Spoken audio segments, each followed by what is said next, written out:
the mind really does have a lot of power and control over the body, because she had made the decision mentally that she was ready to go.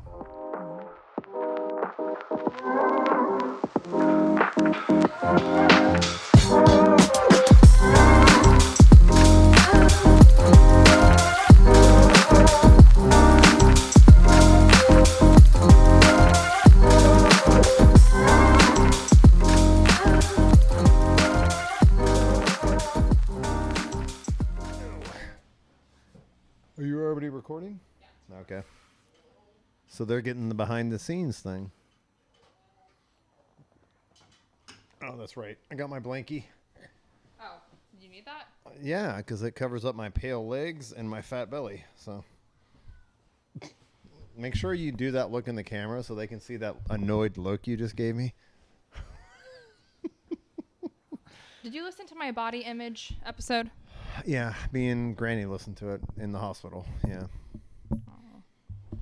It was cool. It was actually cool.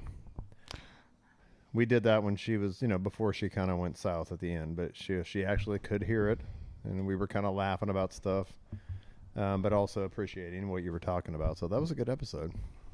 I felt like it flowed. It did. Pretty well. It was seamless.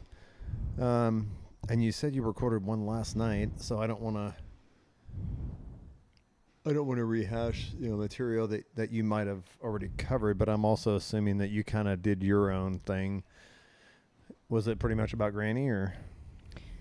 Yep. I just said what happened, what I love about her, what I appreciate about her, and okay, so you kind of type of explained she had a stroke and all that, and where it went downhill. Okay. Yeah. But feel free to. And I'm assuming you kind of talked about your experiences with her, which was, unfortunately, you get a call that she had a stroke, then you go see her, and it's one thing, and then a couple days later it changes to this, and then a couple days later it changes. Like every time you went to see her, there was a change. And it happened so quickly. It wasn't getting necessarily better, unfortunately. Yeah. But you have your own experiences. Yeah, definitely.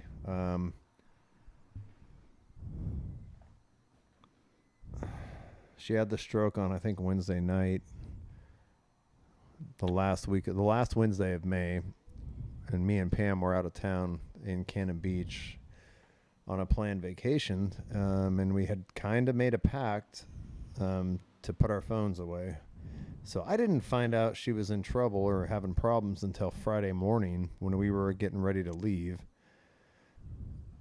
And then we headed straight back, obviously, and went straight to the hospital. And by then, it was weird because she was initially having symptoms at home. Is it okay that I'm going over all this? Of course. Yeah.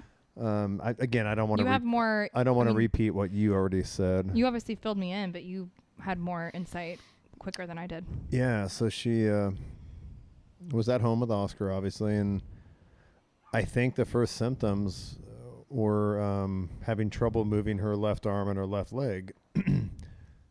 So Oscar took her to the hospital Wednesday night. They start doing all the scans.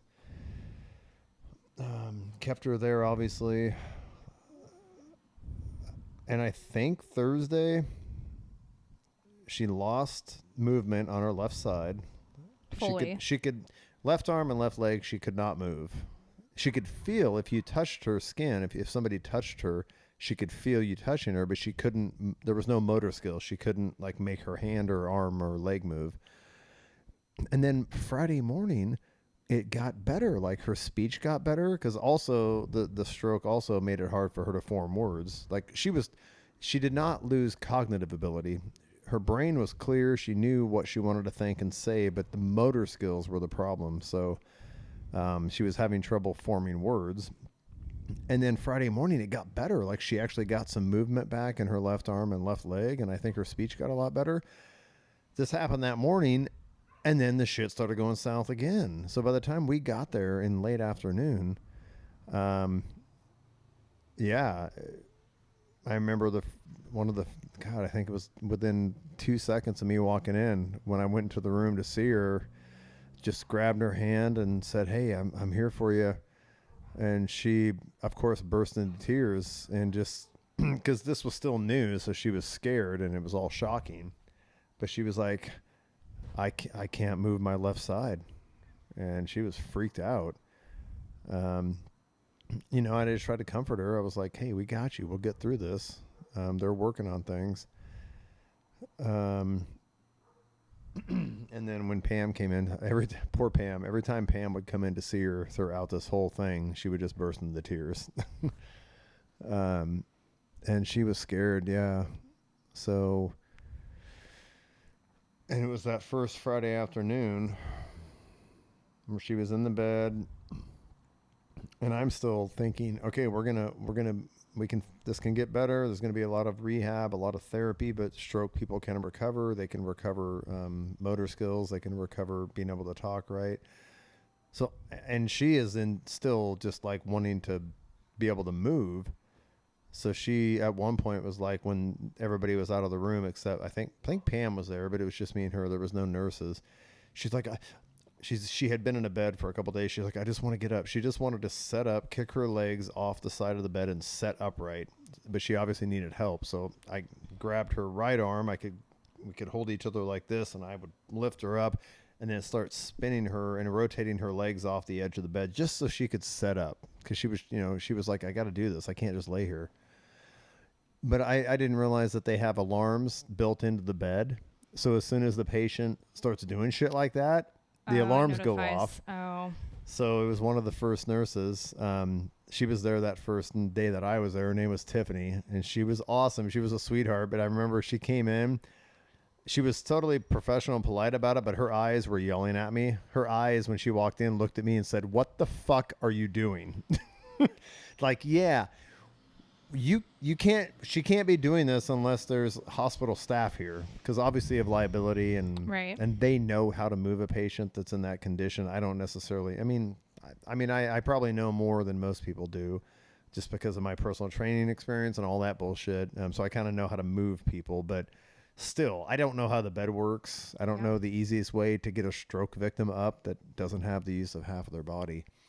So looking back on it, it was kind of a running joke because when I came there the next day on Saturday, Tiffany was still working, and I started making a joke of it. I was like, yeah. Oh, Tiffany, hey, that she's the one that yelled at me yesterday for moving you.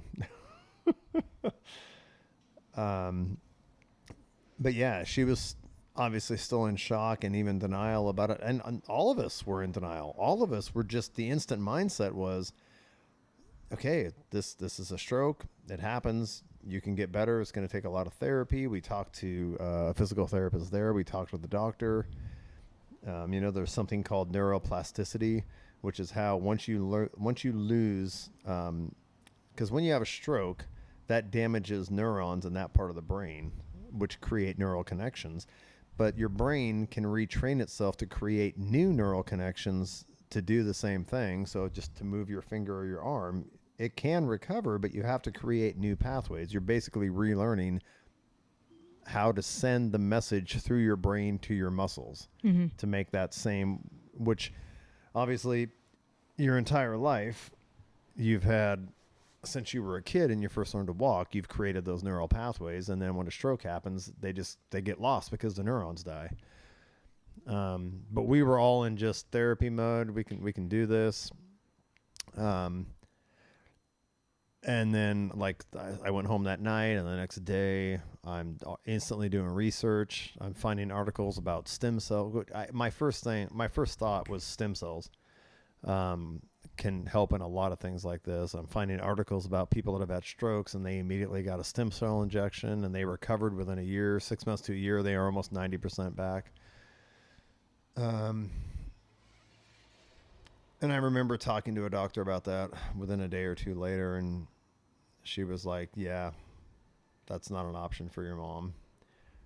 And that was because I didn't press her on details. A lot of it might have been because of her age. She was 74. She was already diabetic and in poor health and all that. So maybe that was part of the reason. Because the article I found about this woman, she lived in Roseburg, Oregon.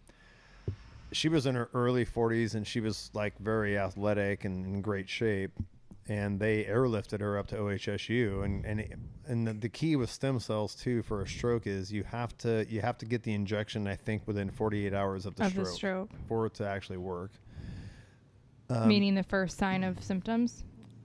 Is that like how you know? Yes. So like when Granny was at home and noticed her left side started to not, she couldn't move. That was like the first. Within 48 hours of that for it to work. But I think also it has to do a lot with your any pre-existing health conditions you have are probably going to negate that. And I didn't press the doctor because I talked to I talked to the nurses, other doctors, and looking back with hindsight now, I think they all knew that this was going to be it, but they can't say that to the patient or the family because we spent that first week from Friday through the next Sunday, so 8 days, I guess, 8.5 days of Hope lining up skilled nursing. She was going to have to go into a skilled nursing facility, set up a lot of speech therapy, swallowing, because like even her swallowing was a problem. All of a sudden, if you can't swallow properly, we talked about this, every time you drink a liquid, part of it's going into your lungs, which is obviously not good because you don't have the coordination after the stroke to close your trachea off to stop food and liquids from going into your lungs when you're eating. So there was 8 days later until that Sunday where the doctor called and said, yeah, her swallowing's actually getting worse. And that's when it kind of clicked that if you want to live, your options are a feeding tube. So you have to have a feeding tube. You're not going to be able to like eat food through your mouth if you want to live and try to go through this therapy and try to. So at least for the next 6 to 12 months. Yes, feeding minimum, tube. you would need to have a feeding tube. Yeah. Otherwise, you're going to die because she couldn't eat well enough. Right. Because when that stuff's going into your lungs, eventually you're going to get pneumonia and die. That's really bad for you. And it was going to be 6 to 12 months before you actually knew your new baseline of how much you're going to recover. And of course, me and my mom had already had all the talks, even with Uncle Oscar. They'd already had the talks too. She never wanted to be, if she was going to have to be on life support or have a feeding tube to survive, she didn't want to live like that. She'd made that clear prior to the already stroke. made that clear prior to this incident. And then on that Sunday, which was 8 days or so after I first saw her, when they told us, yeah, the swallowing is actually getting worse. If she's actually gonna try to fight and survive and go through therapy, she'll have to have a feeding tube. And she was like, I don't want to live like that. I don't want to live even for 6 months where I can't use half my body and I have to have a feeding tube. So that's where we had to make that decision that, okay, she got transitioned to what they call comfort care, which is they can't actively do anything to hasten her death, but they're not going to treat anything that comes up. Like they stopped monitoring her blood sugar. They stopped giving her insulin. We would still feed her because she could eat, but every swallow of food, which was all her food had to be pureed. But on pretty much every swallow, some of that was probably going into her lungs. I would bring her lattes every single day. And it was kind of weird because I was so scared to give her any true liquid. Like they would bring these food additives. You probably talked about this. It's a thickener that thickens any liquid, whether it's water or coffee or juice. It thickens it so that when you put it in their mouth, it doesn't just instantly drain into their lungs. It gives them a chance to set it down so they can control to sit on their tongue so they can actually try to focus and swallow it so it goes to their stomach. And we were doing that for a while. She was still eating. I was having to spoon feed her, obviously, because even though her right side worked, her motor skills were still diminished even on the right side. Like, we got the idea within a couple of days, since she was having trouble talking, I brought in a notepad to see if she could write things down, if that would be easier. And even that was hard.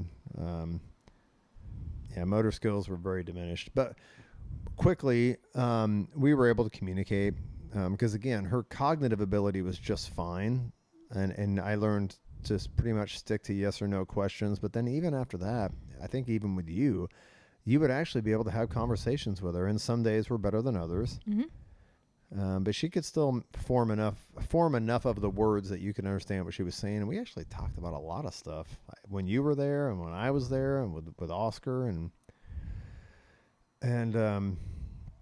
but yeah, it was sometime after that Sunday, she was like, I'm not doing a feeding tube. So this is going to be it. Just taking basically a natural death, let the body, shut down as it will. And so instead of doing, and that decision was made on Sunday. The Sunday, which was 8 or 9 days after the Friday that I saw her. So it only literally a week before she week. died. A week before she died. It was that Sunday. Yeah. God, it happened so fast. It did, which again was a blessing because I didn't think it was going to happen that fast. So we transitioned from looking for skilled nursing and rehab to hospice, finding her hospice and a care facility that she could stay at that could do pain management, pain medication to make sure she was comfortable and not suffering, and just let nature take its course. Because there was just there was nowhere at Oscar couldn't take care of her at his home. We didn't have the room, the facilities, there was just none of us could actually take care of her. There was, Oscar physically couldn't, and emotionally, I had to keep working. I wouldn't be there. So we were like, look, we got to get you somewhere. We'll go spend time with you every single day, but it sucked. Well, we were all on shifts. There was someone with her. Yeah, every single which was amazing. hour. Is between you and me and Wes and Oscar and even Pam. There was always someone there. We would just take or shifts. Most of the time 2 people. At night, I feel like was mainly when it was just one because Wes would be there, and I would stay. Most nights I was there. I'd try to stay as late as I could, and then I just would get scared. I was getting too tired to drive home, but he was sleeping there every night. Yeah. So she, for that whole 2 weeks she was in the hospital, she was basically never alone. There was always a family member there. So that was Sunday when she was transitioned to comfort care. And then, that was an adjustment, just a change in your mental thinking. Cause I was like, holy shit, just a day ago, we were all in, ready for rehab. Cause for that first week, every time I would come in, I would go through arm exercises and I would have her squeezing her right side at the same time as I'm manually manipulating her hand and her wrist and her arm and her shoulder and her legs and her knees, and just trying to relearn those neural pathways to get movement. And I mean, it was only a week that we did it, but there was nothing. She would focus on it and try to move them, and she couldn't. Did you and her talk on that Sunday? Was it when you guys had the heart-to-heart chat about the decision that had been made on that Sunday? Yeah, we did, because I was at work on that Sunday, and her doctors, they were great they would always call me. They would talk to Wes, whoever was in the room, and then they would call me because I was at work. And when he told me she was on comfort care, I knew what that meant, because I was like, yeah, she's not doing a feeding tube, so this is the end. It's just a matter of how long it's going to take. So yeah, I went down. I mean, I went down every night after work, Sunday and Monday, both nights after work, and we talked. And it was that Monday. That was the hard night.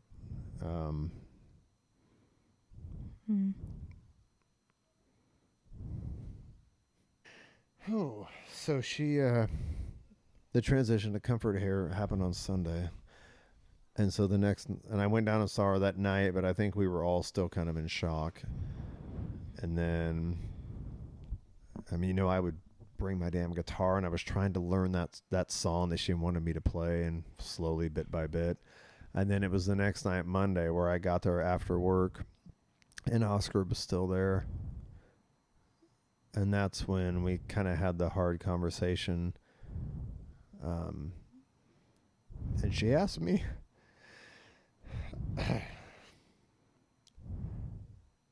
because we'd already established that she didn't want to live like that with a feeding tube and not being able to use half her body. But Granny being Granny and always worried about everybody else, she she looked at me and I was holding her hand and she said, "Do you want me to keep fighting? If you want me to, I will." And I was like, Oh, Dad. it's like, I can't ask you to do that. I know you don't want to live like this. And I was like, look, of course I don't want to lose you, but I also know you don't want to live like this. And I'm going to be okay. I just remember telling her that, say, me and Wes and Oscar are going to be okay. It's okay. Because I totally understand that is not how you want to live. Basically, she would be bedridden for the rest of her life, having a caretaker or a family member having to clean and bathe her and in adult diapers, and you know how this looks, and living on a feeding tube. Well, isn't that essentially how her mom was the last 6 months of her life, or 4 months? 4 months of her life, and she had to take care of her mom at home, and that she knew what that destroyed her, which I think is part of the reason she was so like fine with this. So again, she didn't want to do that to us, but also she didn't want to live like that.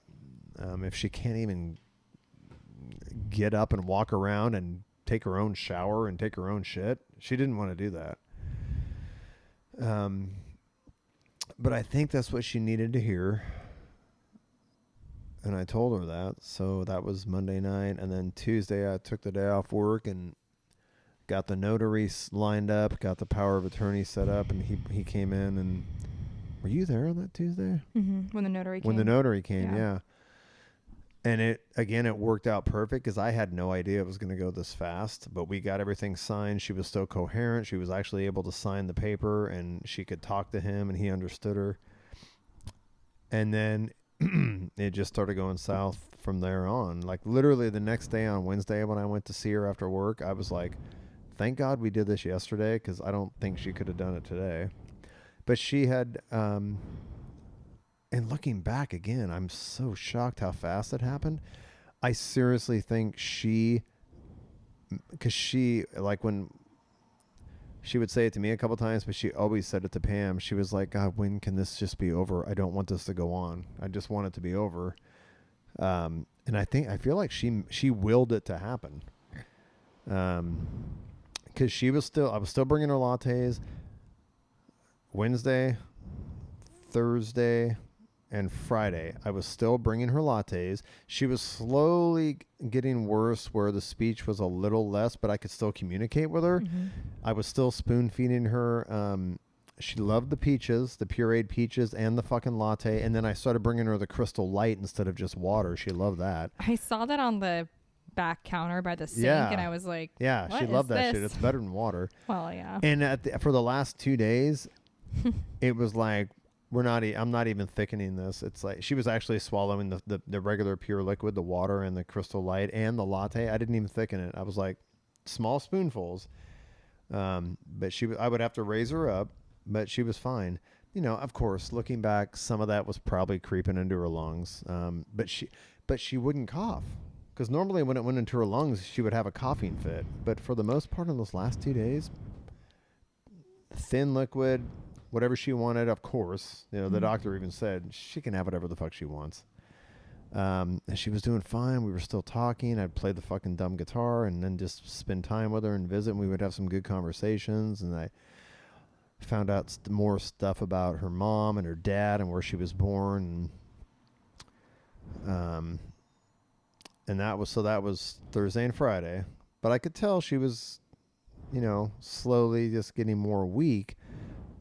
But I still didn't see it coming. We were making plans that Friday afternoon. I had to talk to Oregon Medicaid, Oregon Health Department, to line up, make sure that Medicaid, have her apply for Medicaid to help pay for the care center she was going to have to be at while she just finished the rest of her life, and make sure that. And that last Friday night, and especially Saturday night, I was all over the nurses, and so was Wes, just trying to get her pain meds right, because it was like every hour, morphine, Ativan, another third one. They were trying to get the cocktail just right to keep her comfortable, so that she didn't come out of it and get stress and anxiety.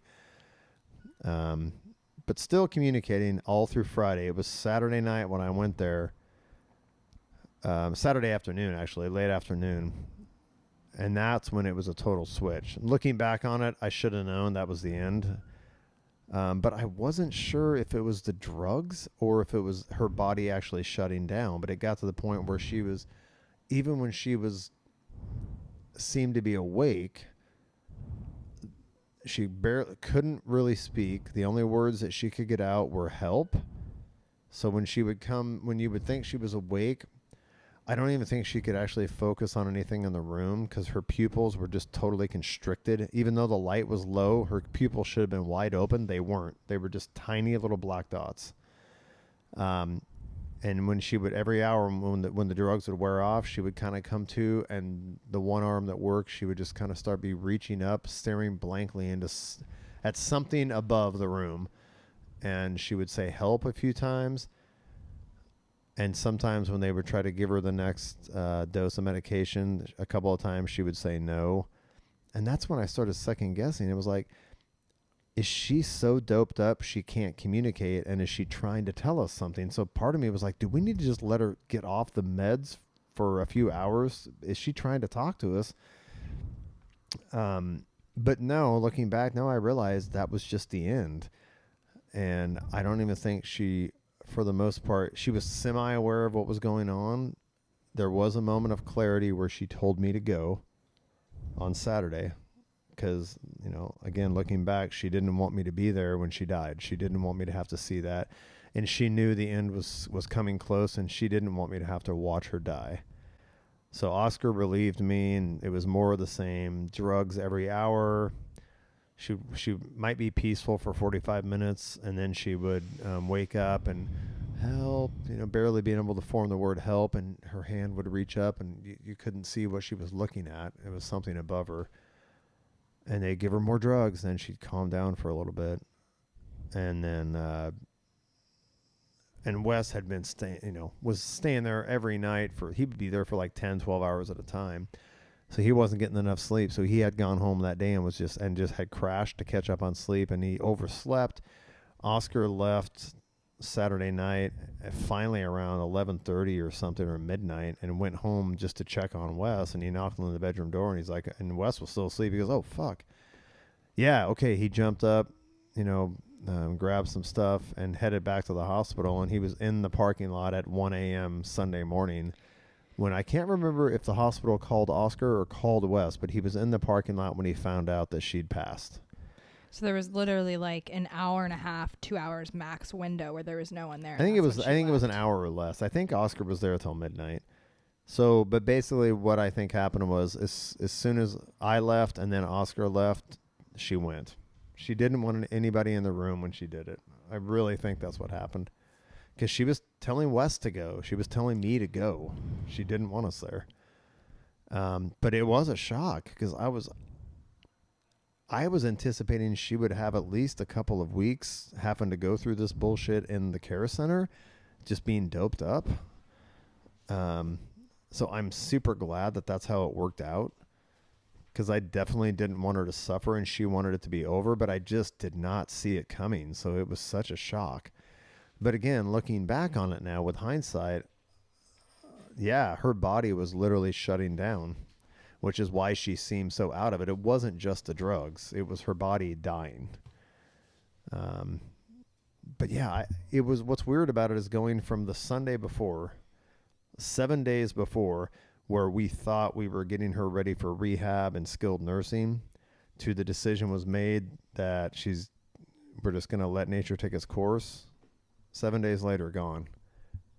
Especially considering how long her mother held on. That's what shocked me. And again, it couldn't have worked out better because she didn't have to suffer. I just didn't see that coming. It was shocking and a relief all at the same time. But I'm still just like, gosh damn, how the hell did that happen so fast? And, and I told Pam this. It makes me think the mind really does have a lot of power and control over the body, because she had made the decision mentally that she was ready to go. Mm-hmm. And obviously some contributing factors were that they had stopped treating her for the diabetes. So that probably wasn't helping. They weren't giving her insulin shots. They weren't even checking her blood sugar levels. And then she was barely able to eat, so she wasn't getting much food.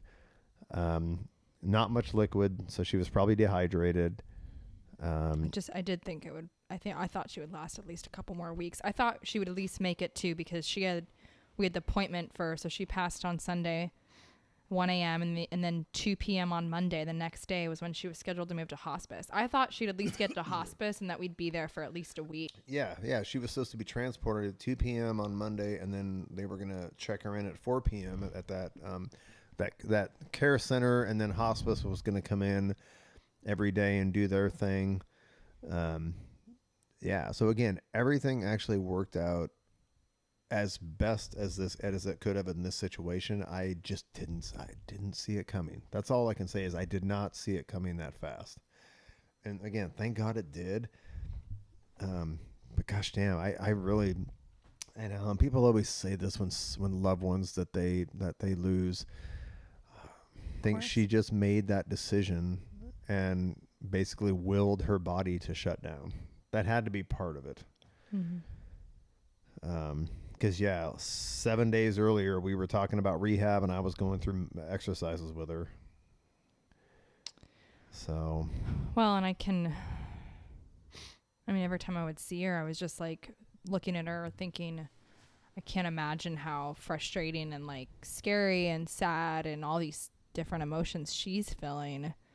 And as much as none of us wanted her to go, I also just feel like, once she's made that decision and everyone agreed that we were on this path, she was on that path.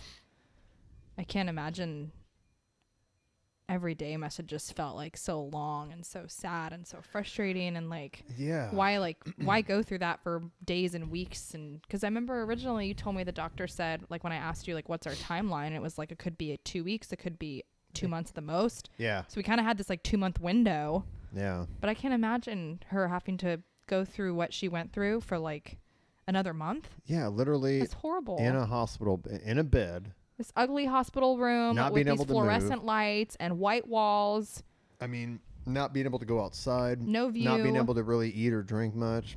Not being able to communicate. And the stroke had also messed up her vision enough that she couldn't even watch TV because she couldn't focus on it. I know. I kept asking her if she wanted music on, and she was like, no. And that's another, did you ever get a chance to read that pamphlet that I gave to Wes about the process of dying? You guys brought this up a couple times. But I think that was actually one of the things in there that people at the end, they just want silence because they're processing, they're transitioning to death. They're getting mentally and spiritually, and I'm not a big religious person, but I do have some spirituality to me. But they're getting themselves mentally and spiritually ready to die. And they don't want background noise. They don't want to watch TV. They don't want to hear fucking music, But yeah, she was just, I broke down this morning with Pam, and because it just hit me. I was like, gosh damn, I hope I can be that strong when I go. Because she just owned it and willed it to happen. There was never, she just accepted it, made the choice, and was strong for everybody else, and was still worried about her family when she's the one that had the stroke. She would be telling me and Pam, you guys need to go home and get some sleep. Pam, take him home. Ken, take her home. You guys, you have to work. You need to get some sleep. I know. I remember her, because the last time I saw her was Friday night. It was the time before that, though. I think it was Wednesday, because I was there like 4 times that week. I think it was Wednesday. By Friday, I know you said she was a little bit more communicative when you guys were there, because I got there right after you. But once that second round of meds kicked in, the way you were describing Saturday, where she was just like her pupils. Out of it. Just out of it. Staring, like she was just completely out of it. Yeah. But like Wednesday night when I saw her, I think, or maybe it was Tuesday, is when she like squeezed my hand and said, it's when I was saying goodbye and that I would be coming by tomorrow the next day. And she like squeezed my hand and said, you could tell that she was like, don't feel bad if you can't, or, right. Don't feel bad not coming, or don't feel bad, whatever. And I was just like, Granny, she's still worried about, she's like, look, I know you have a busy life. You don't have to come. That's what she's still worried about, fucking everybody else. Well, and I think she knew that like it wasn't easy for any of us to see her like that. I think it was more more that. but still, still, yeah. taking other people into account when she's the one that had the stroke and is laying in the fucking hospital bed. And I also have to say, I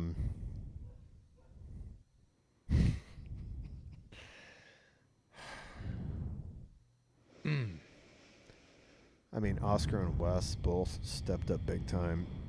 I mean, Oscar had to be there with her for the first 2 days because Wes was in Tennessee and I was out of town and not getting the messages.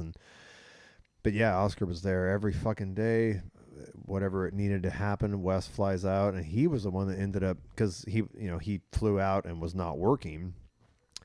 But God, he would spend 10, 12 hours a day there, and then all night long trying to sleep in a reclining hospital chair. Then he would run home and get some sleep when he was relieved. But holy shit, yeah. And so yeah, this whole thing, and I think my mom probably was aware of it happening, because there was times me and Wes were there together and we're both fucking bawling. But it was a bonding thing for me and my brother, and I think she got to see that, so that probably helped her on the way out to know that was happening. And yeah, Oscar is the rock,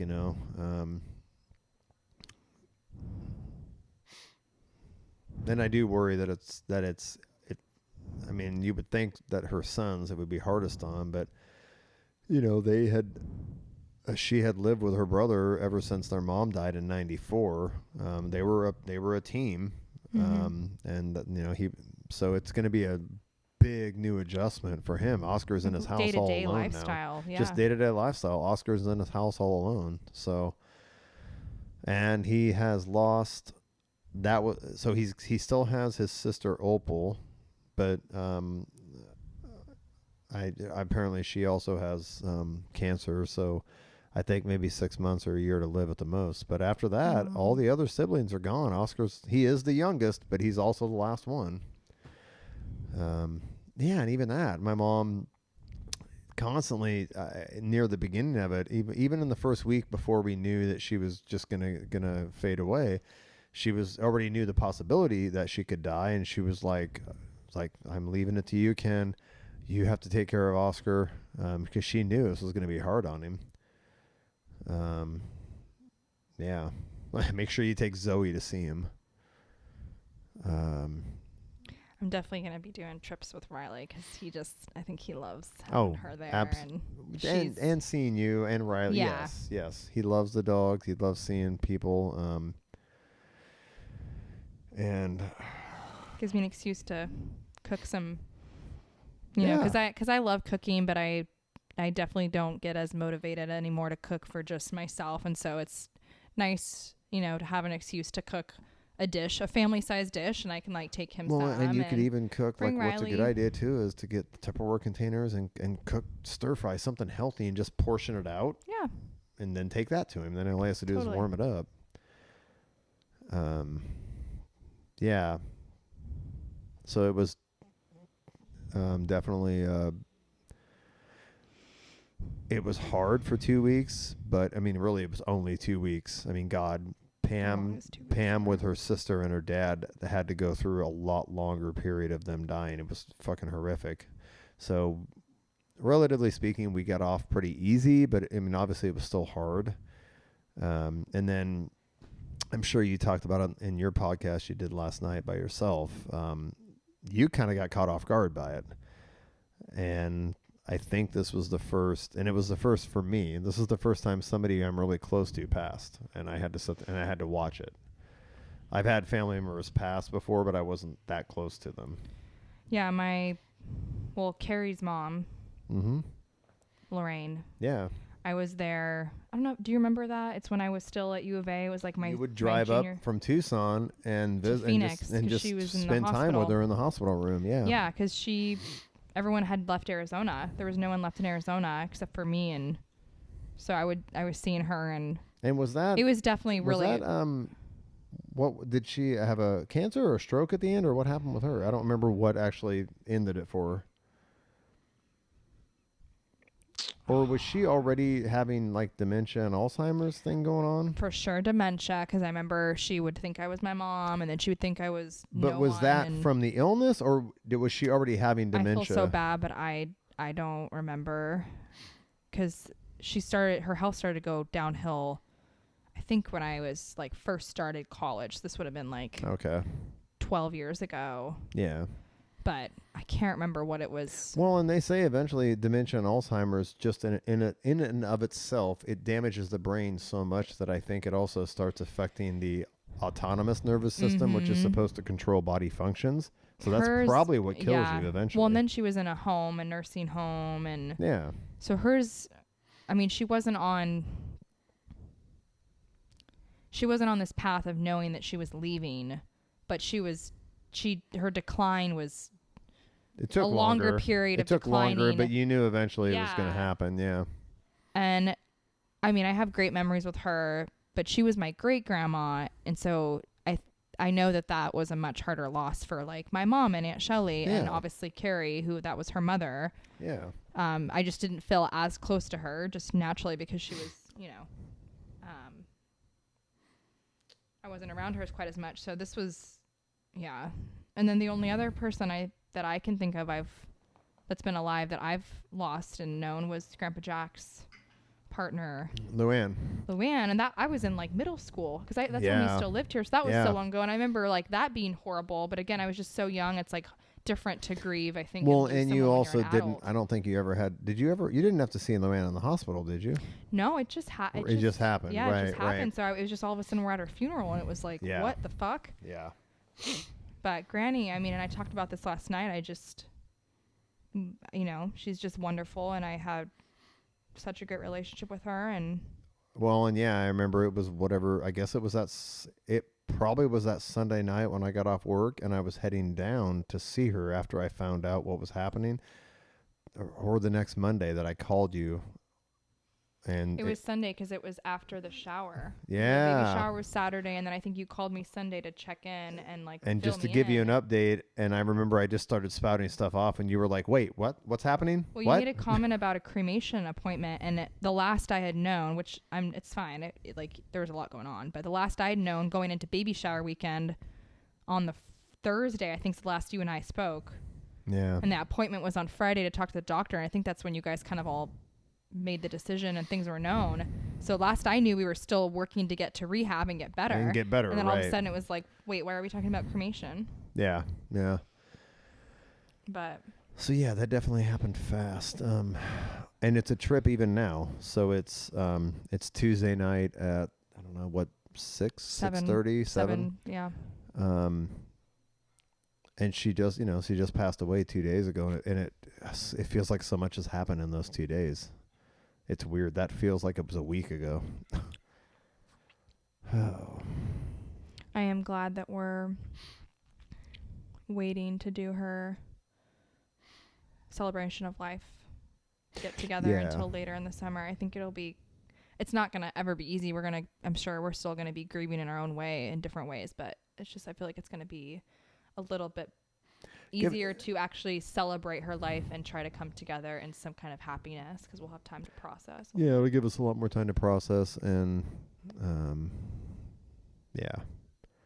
so Granny was awesome, and even at the very end, again, just handled it strong and still worried about everybody else. That's pretty impressive, and that's why I told Pam, God, I hope at the end I can be that brave and strong for Kristen. To make it as easy as possible. So she was still worried about everybody else around her. Oh, make it a little happier note. When I was down there again today handling some of the business stuff, remember she mentioned, I guess we talked about it with Oscar when you were there Sunday. She has a record collection. So she also has a turntable. So she bought something very similar to what me and Pam bought when we got all of Linda's old vinyl records. So it's designed to look like an old school music console. It has a really old school look, wood, but it's a brand new turntable that you open the lid and there's a turntable that'll play vinyl, but it also has like a built-in There's Bluetooth, it has a CD player and a radio and stuff, and built-in speaker. So it's all in one unit. But yeah, when we go down there and start going through her stuff, me and Pam already have a ton of records from Linda. We can go through her records together, and then I already talked to Oscar. You get her record player. So whatever records you want, then you can use her record player so you can actually play them. And it's just it's like maybe half the size of the length of the top of that. So it would set. We already have one. Okay, because her and I actually talked about it. No, when we she have was one. when she was still Yeah. more communicative, and I asked her if I could maybe have some of her records, and then it dawned on me, and I think I told Oscar this after she dozed off. I was like, I don't have a record player, but I'll get one. No, just take hers. Because I have a couple random records. It's the same one. It's so perfect. It works great. Oh. And you go through her records and pick what you want, and then if there's stuff you don't care about, I might take some to add to our collection. Pick out what you want first. But we have so many records with Linda. But yeah, so you get the record player and your pick of whatever vinyl you want. So yeah, I thought that was super cool. I want to get the and the gun was Oscar's. It wasn't Mom's. The handgun. Oh, God. So that was one of his pistols, but she just kept it in there in case somebody broke in the house. But she does have a 30-30 rifle that she's had for 40 years. We should give some context. We went into my grand's room on Sunday. Looking for pictures. After this happened, trying to look for some photos, and there's a pistol. It was pretty dusty too. Like it hadn't been moved for a while, but it was just and it was random. kind of underneath something. And my dad and I were both like, "Wow, I was like, oh, Granny had one of these." She has a pistol, but no, it was Oscar's. Yeah. It was just sitting there. Oh man! So it's a good thing nobody broke into that house because they'd have gotten their ass shot. Okay. That's a good point to wrap this up, unless you have something you want to finish. Well, I mean, I said this yesterday, but she was so wonderful in so many ways. But if I had to pick like one or two things, like standouts about Granny, I think she was such a good listener and could talk and was willing to and wanted to just talk and listen on about any topic. She had so much random knowledge in her brain. And you could talk about to everything. You could talk to her about anything. You talked about anything. There was no judgment. And I felt comfortable about it. Yeah, I called that out yesterday. I was just like, she was always so unconditionally loving and supportive, no matter what. No matter if this was, maybe she thought you were making a silly decision. She wouldn't tell you that. She wouldn't judge you about it. She would just want to listen. And then time maybe offer some advice, but she would never judge or be mean about it. Well, and every time we'd talk, it just felt like she just was so interested. For me, I won't speak for myself. Like she just always felt so just naturally interested in my life. And she just always wanted to know what was going on. And she was just so happy and content and jolly just to have some chats. And like some of my best memories, even though we had lots of adventures where we went to the coast and did all these things, but some of my favorite memories are just those times I'm home for the holidays and I just would spend the night and we would just be up until 1 a.m. just having coffee or tea and just talking about life. It just was so the simple things with her. Yeah. So yeah, I think I see some of myself in her about that shit. Yeah. Mm-hmm. Oh, she was a great influence and a great mommy and a great grandma. Yes. And yeah, and I know she would want you and all of us to, obviously we're going to be sad and we're going to miss her, but I keep trying to tell myself that she'd want us to, remember the good things and remember the happy things and like live our best lives. And oh God, yes. And celebrate her legacy and pass on what we learned from her. Mm-hmm. Show that same interest and consideration and lovingness to everybody else and our kids and our family. So yeah. Cheers to Granny. She was pretty awesome. Do you have something? I do. I don't know what her favorite drink was. We'll have to cheers on her celebration of life. Did she have? That's funny. She did like one or not. She really. was occasionally, but for the last 20 or 30 years, she pretty much didn't drink alcohol. But when she did, this is the funny running joke. We're gonna pick a couple bottles up of the champagne. She found that random champagne at like a Fred Meyer that was actually really good. She found it a couple of Christmases ago. because she knows like me and Pam like champagne. And it was really fucking good. And she actually liked it. She just wasn't a big drinker for the last 30 years. Well, we will have some of that champagne. We will have some of that champagne. And she did enjoy a good glass of wine occasionally. Yeah. Not a lot, but occasionally. So definitely a connoisseur of the finer libations.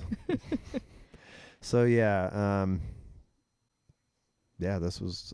I maybe you should space these 2 episodes out, but I'm glad we got to do this. It's therapeutic, and yeah, Granny was awesome, and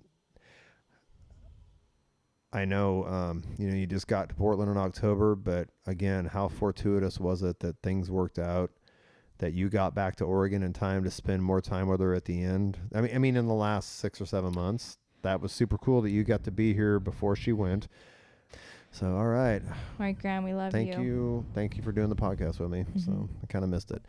Bye, guys. Oh, Tom Brady rules. Don't cut this out. Tom Brady is going to get ring number 8 this season. No Shoes Nation, baby. Cheers.